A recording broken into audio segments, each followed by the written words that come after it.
The radio crackles through the dense jungle air, a sharp, static pulse cutting through the humid silence of the Pacific night.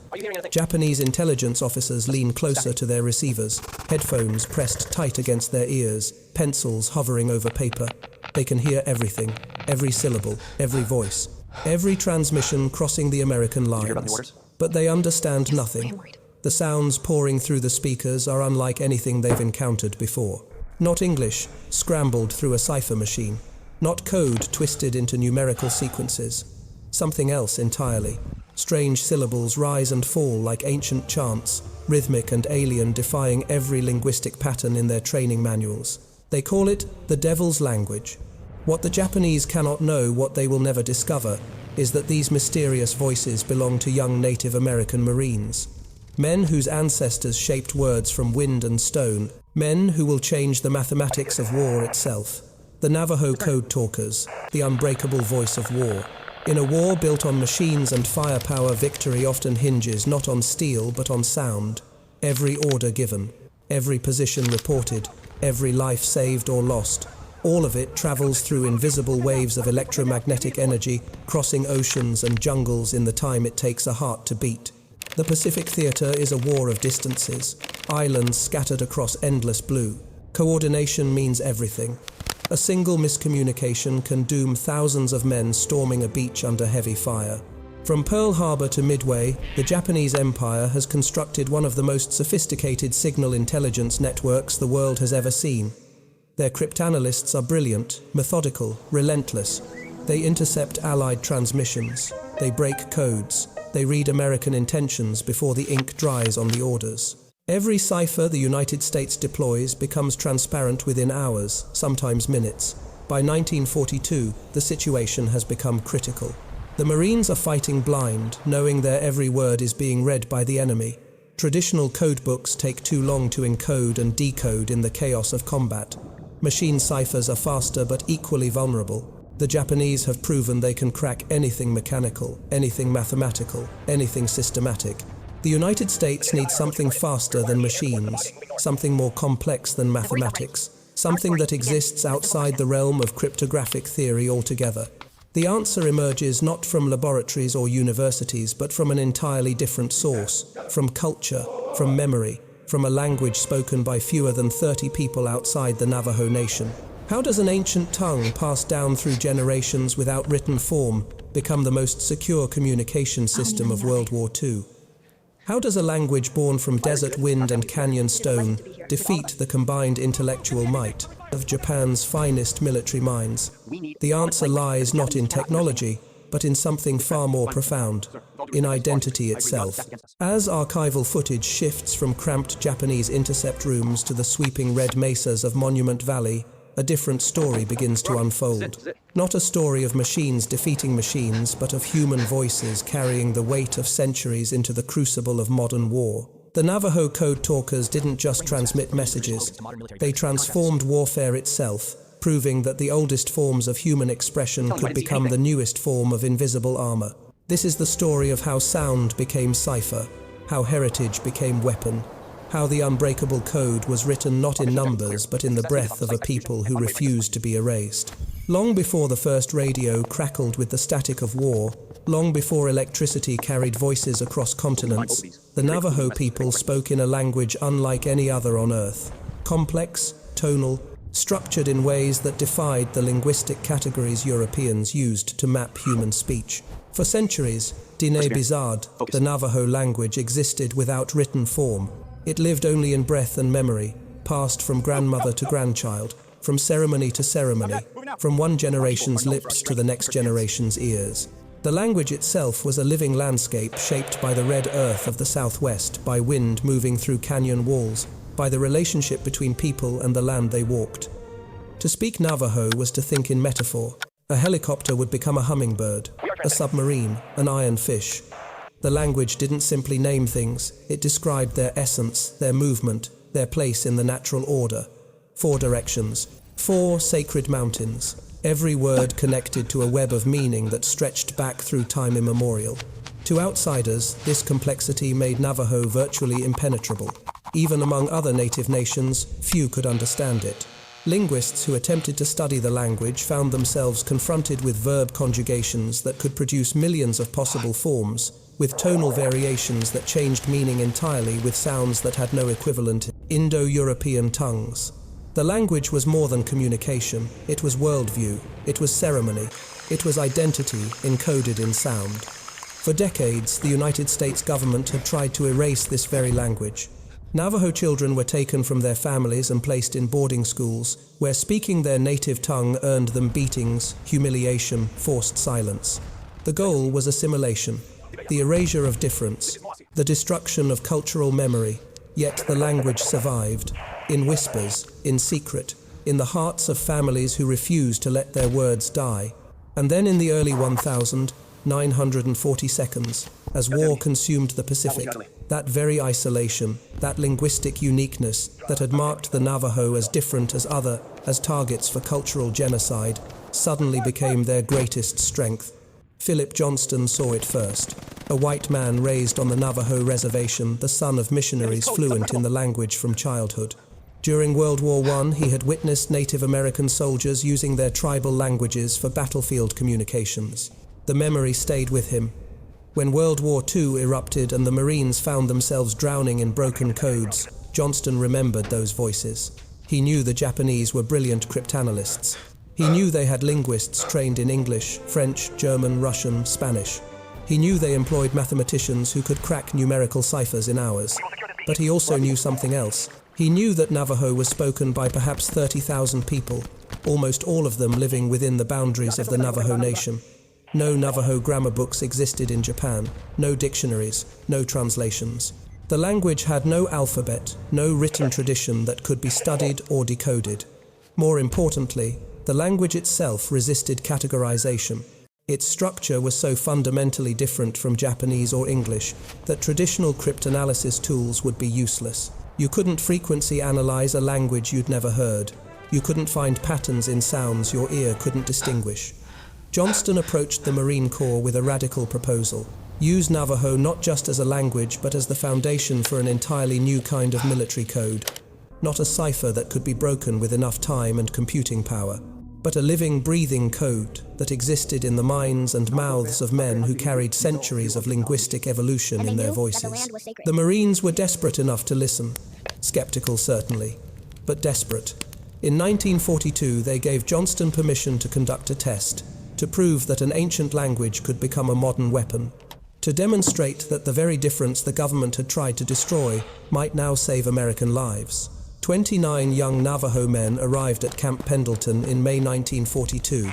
They came from hogans scattered across the reservation, miners, farmers, students. Some had never left Navajo lands before. Most were teenagers barely old enough to enlist, all of them fluent in a language the United States had once criminalized. Now that same language would become a weapon. The Marine officers who greeted them were uncertain. These weren't the hardened combat veterans they were accustomed to training. These were indigenous boys from a people America had spent a century trying to erase. The skepticism was palpable, written in every furrowed brow, every crossed arm, every doubtful glance. But the mission was clear. Create a code based on Navajo that could be spoken rapidly under fire, transmitted accurately through poor radio conditions, and remain absolutely impenetrable to enemy cryptanalysis. The code had to be faster than any machine cipher, more reliable than any codebook, and it had to be learned internalized until it became instinct. The 29 original recruits became architects of linguistic warfare. They didn't simply translate English into Navajo, they invented an entirely new language within a language. A military vocabulary built from natural metaphors that only made sense if you understood both Navajo thinking and the code system itself. A submarine became Beshlo Ironfish, a battleship became Lotso Whale. A bomber was J-Show Buzzard. The terms weren't arbitrary. They emerged from the Navajo relationship with the natural world, from a worldview where everything existed in connection, where meaning flowed through metaphor. But the code went deeper than simple word substitution.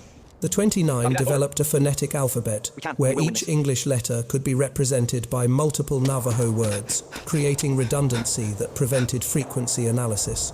The letter A could be Wullachi Ant Bilasana Apple, or Tse Neil Axe. The speaker chose randomly, ensuring that no pattern emerged, no repetition that cryptanalysts could exploit.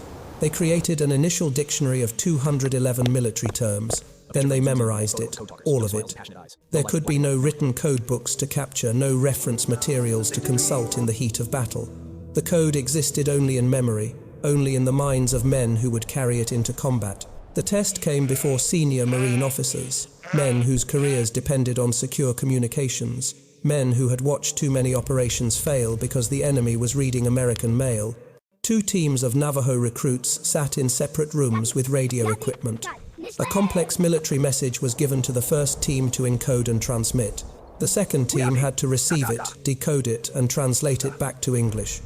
The officers expected confusion, delay, the same sluggish inefficiency that plagued every cipher system they'd tried. Instead, they witnessed something extraordinary. The Navajo voice cut through radio static with perfect clarity. Strange syllables flowed, rapid fire, rising and falling with tonal precision. 20 seconds later, the receiving team had decoded the entire message. They read it back in English flawlessly, faster than any machine cipher could have managed. The officers sat in stunned silence. 3 lines of complex tactical information transmitted and decoded in less time than it took to spell out the words using traditional radio procedure. Across the Pacific, Japanese intelligence stations were already intercepting American transmissions, already feeding them to cryptanalysts who worked around the clock, breaking codes. They had intercepted Cherokee speakers during World War I and quickly broken that system. They had linguists from major universities. They had recording equipment. They had patience and brilliant minds. But they had never heard anything like Navajo, and they never would understand it. The United States Marine Corps had just found the one code Japan would never break. Not because it was mathematically complex, but because it was human, because it was culture, because it was memory itself weaponized and transmitted at the speed of sound. By August 1943, the first Navajo code talkers were no longer in training camps. They were in hell, Guadalcanal. The jungles steamed with humidity that rotted equipment and turned uniforms into second skins of sweat. Japanese snipers hid in trees. Artillery shells screamed through canopy darkness. Men died before they understood where the bullets came from. And through it all, Navajo voices cut through the static. Dibeyazi, this is Moasi. Che Dagahi approaching North Ridge, 3 units moving fast. The code talkers sat hunched over radio equipment in foxholes that flooded with every tropical downpour. Their voices carried coordinates for artillery strikes, troop movements, supply requests, medical evacuations. Every transmission a potential difference between survival and slaughter. There was no margin for error. A single misheard syllable could send artillery onto American positions instead of Japanese. A wrong number could leave Marines exposed without reinforcements. The code talkers worked in pairs, transmitting and receiving, checking and double-checking their voices steady, even as mortar rounds turned the earth around them into fountains of mud and shrapnel.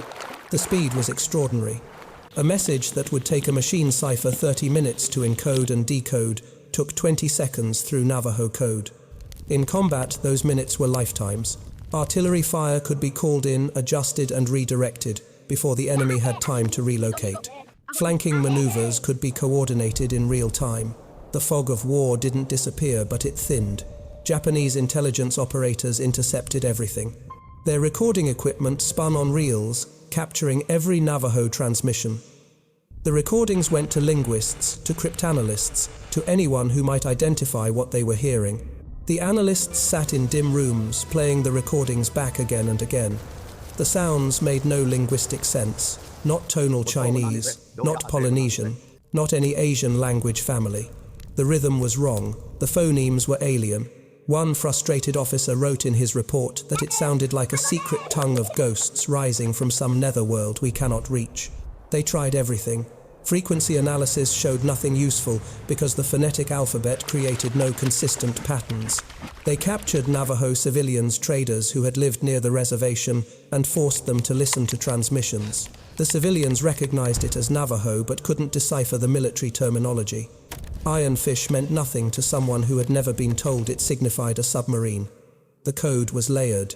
Navajo, encoded into military metaphor, encoded into randomized phonetics. Meanwhile, on Tarawa, Marines stormed beaches through machine gun fire that turned the surf red. Code talkers waded ashore with radio equipment strapped to their backs, transmitted coordinates while lying in the sand with bullets snapping overhead. At Saipan, they worked for 72 hours straight. Voices hoarse, hands shaking from exhaustion, relaying messages that guided artillery barrages and airstrikes. The other Marines learned quickly what those strange voices meant. Lifelines. When you heard Navajo on the radio, you knew orders were coming through. You knew someone was coordinating the chaos. You knew the officers had information that might keep you alive. One code talker remembered a firefight on Bougainville, where his unit was pinned down, surrounded on 3 sides. He transmitted their position, requested artillery support, gave corrections as the shells warped closer to Japanese positions. The artillery came in exactly where needed. The Japanese position was obliterated. His unit survived. Every word could mean life or death, he said years later. There was no room to stumble, no time to think. The code had to flow like breathing. For the Japanese listening stations, those voices were the sound of something they couldn't stop. Every intercepted transmission was another reminder of their helplessness. They were fighting an enemy whose commands they could hear but never understand. A language wrapped in centuries they could never decode. The Unbreakable code wasn't made of numbers or machines. It was made of breath and memory, and it was winning the war. The Japanese were not fools. Their cryptographic division was among the finest in the world. They had broken American Army codes before Pearl Harbor. They had intercepted and decoded British naval communications. Their linguists had been trained at Tokyo Imperial University, versed in dozens of languages, skilled in the mathematical patterns that underlay all human speech. But the Navajo transmissions defied everything they knew. In Tokyo, senior intelligence officers gathered in secure rooms to review the recordings.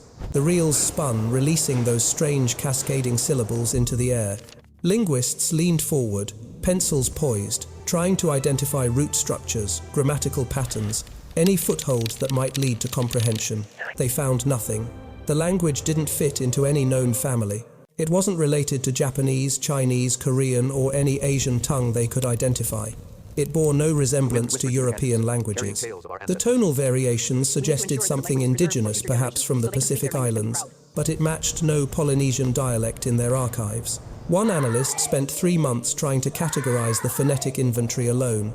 He identified sounds that had no equivalent in Japanese, consonant clusters that seemed impossible for the human mouth to produce, nasal vowels that shifted meaning in ways he couldn't map. His final report concluded with a single devastating sentence. This language operates according to principles we do not understand. They brought in professors from linguistics departments, anthropologists who had studied tribal cultures across Asia and the Pacific, code breakers who had cracked German Enigma intercepts. Everyone listened to the same recordings. Everyone reached the same conclusion: unbreakable. The irony was exquisite. The Japanese had captured several Navajo civilians early in the war, traders, travelers, who happened to be in the wrong place when the invasion swept through. They were brought to intelligence centers, treated well, given comfortable quarters. Then they were asked to listen to the transmissions. The civilians nodded. Yes, they could hear it was Navajo. Yes, they recognized the language of their people. But the actual meaning, incomprehensible. They heard familiar words twisted into unfamiliar contexts. Iron fish swimming through the ocean, birds carrying explosives. The military vocabulary made no sense to someone outside the code system. Even if the Japanese captured an actual code talker, which they never did, because Marines were ordered to protect them at all costs, it wouldn't have helped. The code was layered 3 deep. First, you had to speak Navajo fluently. Second, you had to know the military terminology dictionary. Third, you had to understand the phonetic alphabet system with its multiple word choices for each letter. Remove any single layer and the entire system remained impenetrable. Japanese commanders grew increasingly frustrated. They could hear American forces coordinating in real time. They could track when transmissions increased, indicating an impending operation. But they couldn't understand the specifics, couldn't predict where the attack would fall, couldn't intercept the orders that might let them reposition defenses. One Japanese officer captured near the end of the war was asked about the mysterious American transmissions. His answer entered the historical record. We could hear their voices clearly. We could record them, We analyzed them for months, but the meaning was locked behind something we could not reach, behind centuries of earth and spirit. It was as if they were speaking from another world entirely. That was precisely the point. The Navajo code talkers weren't just transmitting military information. They were speaking from a cultural foundation that existed completely outside Japanese experience. The language had been shaped by the four sacred mountains by changing woman, and the hero twins by a cosmology and history that had no intersection with anything in the Japanese intellectual tradition. The code wasn't mechanical. It was human. It was memory. It was identity itself transformed into the most secure communication system the modern world had ever seen. And no amount of mathematical genius or cryptographic brilliance could break something that existed beyond the realm of numbers altogether. The code talkers were Marines first. They wore the same uniforms, carried the same rifles, bled the same red into Pacific sand. But they carried something more, something that set them apart even as it bound them to the men fighting beside them. Identity. The irony wasn't lost on them. Many had grown up in boarding schools where speaking Navajo earned punishment, where teachers beat the language out of children's mouths, insisting English was the only acceptable tongue for civilized people, where cultural erasure was official policy enforced with rulers across knuckles and worse. Now, those same voices, that same forbidden language, was saving American lives by the thousands. But respect didn't come automatically. Some Marines looked at these native soldiers with suspicion. Prejudice didn't pause for war. The code talkers faced racial slurs from men who should have been brothers in arms. They were mistaken for Japanese by other American units, nearly shot by their own side more than once. Some were assigned bodyguards, ostensibly for protection from the enemy, but the code talkers knew the real reason. The Marines couldn't risk them being captured. Their value was too great. Their knowledge too dangerous to let fall into Japanese hands. The bodyguards had dark orders. If capture seemed imminent, they were to kill the code talkers rather than let them be taken alive. The code talkers carried this knowledge silently. They transmitted coordinates for artillery strikes, while knowing a fellow Marine had orders to put a bullet in their heads if things went wrong. They saved lives while not entirely trusted by the lives they saved. But combat has a way of burning away prejudice. When artillery rounds started falling exactly where they were needed, skepticism evaporated. When air support arrived at precise coordinates called in through Navajo voices, respect began to grow. When Marines pinned down by enemy fire heard those strange syllables cutting through radio static, and knew rescue was being coordinated, brotherhood began to form. One code talker remembered the moment things changed for his unit. They were ambushed on Peleliu, trapped in a coral ridge with Japanese machine guns raking their position from three sides. He got on the radio, transmitted their coordinates, requested immediate artillery support. Within 90 seconds, shells were falling on enemy positions. The machine guns went silent. His unit survived. That night, Marines who had barely spoken to him before shared their rations, offered him cigarettes, clapped him on the shoulder with genuine gratitude. No words were needed. He had proven himself in the only language that mattered in combat, the language of survival. The code talkers formed their own bonds too, brothers in a way that transcended even Marine Corps loyalty. They were connected by language, by culture, by the weight of carrying their people's voice into places where death waited around every palm tree. They understood what it meant to be both essential and suspect, to be valued for the very thing America had once tried to destroy. Late at night, in foxholes between battles, they sometimes spoke to each other in Navajo, not coded, just the language itself, remembering home, the mesas, the ceremonies, the grandmothers who had kept the language alive through decades of forced assimilation. They were thousands of miles from the four sacred mountains, but the language kept them connected to the land, to their people, to something larger than the war consuming the Pacific. When bullets flew, when shells turned the world into fire and chaos, those cultural barriers between Marines vanished. Only trust remained. Only the knowledge that the strange voices on the radio were saving lives. That difference had become strength, that the margins could hold the center. February 1945. Iwo Jima rises from the Pacific like a wound, black volcanic sand, stretching beneath Mount Suribachi's shadow. 8 square miles of sulfurous rock that will consume more than 26,000 American casualties in 36 days of fighting. the bloodiest battle in Marine Corps history. And at the center of every transmission, every coordinated movement, every desperate call for support, Navajo voices. The invasion begins before dawn. Landing craft plow through surf toward beaches that offer no cover, only volcanic ash that swallows men to their ankles, slowing them to vulnerable crawls, while Japanese artillery observers on Suribachi watch from elevated positions, call down fire with methodical precision. The code talkers come ashore in the first waves, radio equipment strapped to their backs, antennas rising like targets above the chaos.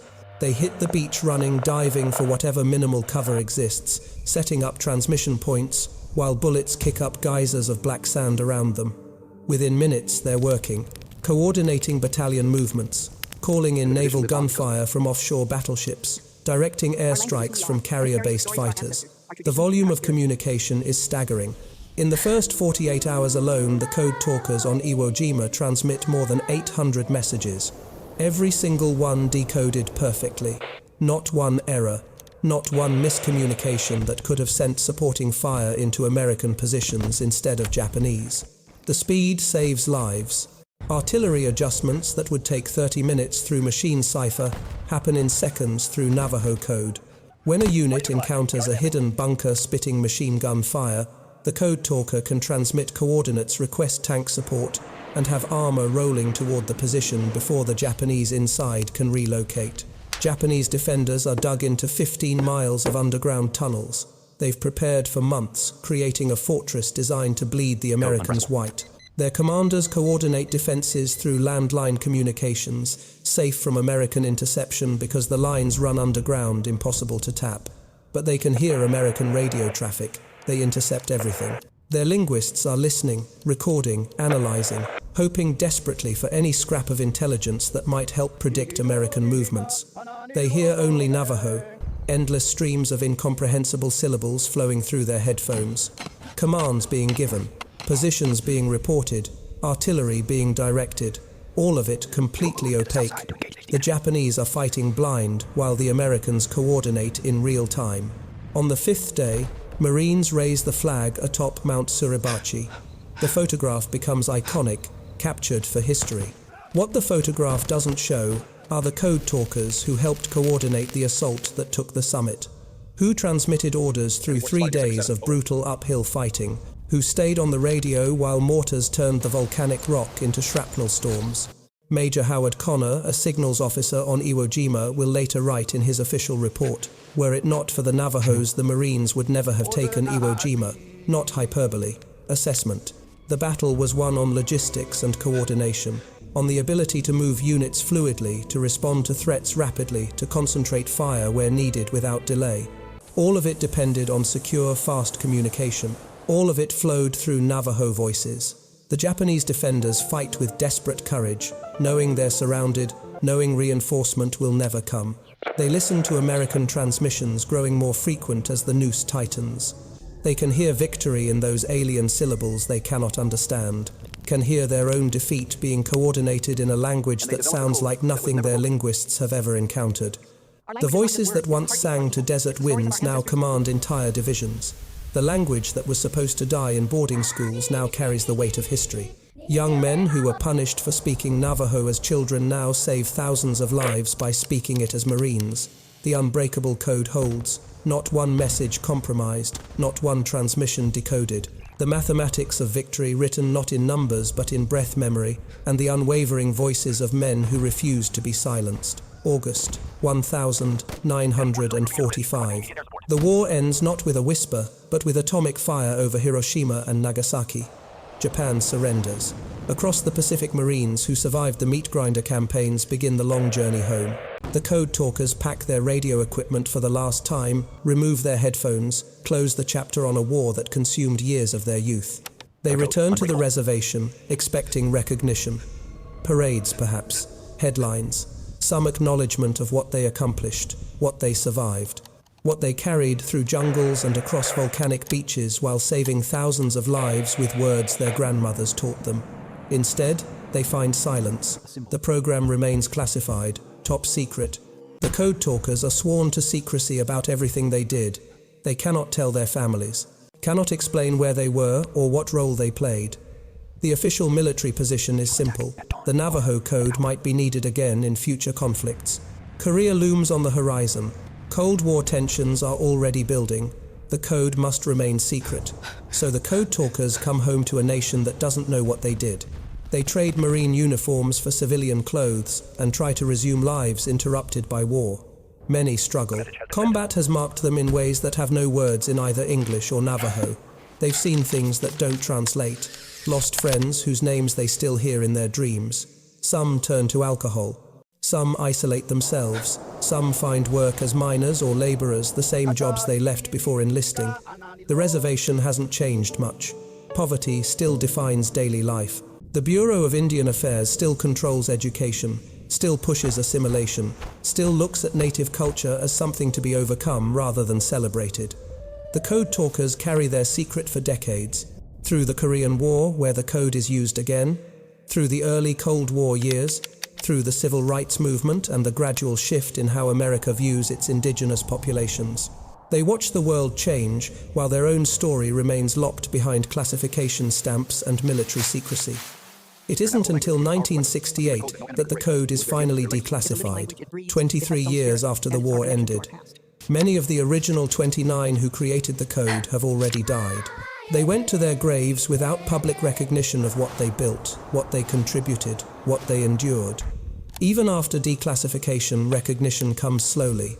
A few articles in military journals, some academic interest from linguists fascinated by the cryptographic innovation, but the general public remains largely unaware. The code talkers become a footnote in World War II histories focused on European campaigns and famous generals. The code talkers themselves don't seek attention. Many remain reluctant to discuss their service even after being released from their secrecy oaths. The memories are complicated, pride mixed with trauma, satisfaction at contributing to victory shadowed by the cost of war, the friends lost, the innocents destroyed. Some begin speaking at schools on the reservation, teaching young Navajo children about the language that saved American lives, trying to instill pride in a culture that mainstream America spent a century attempting to erase. The irony is always present. The same government that ran boarding schools to destroy Navajo language later depended on that language for military victory. In 1982, President Ronald Reagan declares August 14th National Code Talkers Day. The recognition is official now, though it comes nearly 4 decades after the war. Reagan's proclamation includes a line that captures something essential. In this nation's history, few acts of courage are so shrouded in silence. The surviving code talkers attend ceremonies in Washington. Old men now wearing medals they earned in youth. They shake hands with generals and politicians. They pose for photographs. But the real story, the weight of what they carried, the complexity of being valued for the very thing America once tried to destroy, that remains largely unspoken. The code they built never broke. The silence they kept even longer. Both became forms of service that transcended the battlefield itself. In the Pacific Theater, the Japanese Empire constructed a war machine of devastating precision, superior naval tactics in the early years, brutal efficiency in jungle warfare, an intelligence apparatus that intercepted and decoded Allied communications with alarming regularity. They built their strategy on knowing what the enemy would do before the enemy did it. Yet they were defeated, not solely by industrial might or nuclear weapons, but in part by the oldest weapon humanity possesses, language itself. The irony cuts deep. The most technologically advanced conflict in human history, fought with aircraft carriers and radar and atomic bombs, was influenced fundamentally by a communication system that predated writing. That existed only in memory and breath. That was passed down through generations who never imagined their words would become instruments of modern warfare. It wasn't the code books that turned the tide, not the machines or the mathematical theories. It was understanding. The kind born from heritage and identity, and the refusal to let culture die, even when every institutional force demanded its erasure. The Navajo code talkers didn't just protect messages. They carried their people's voice into the machinery of global conflict and proved that voice was stronger than any cipher machine.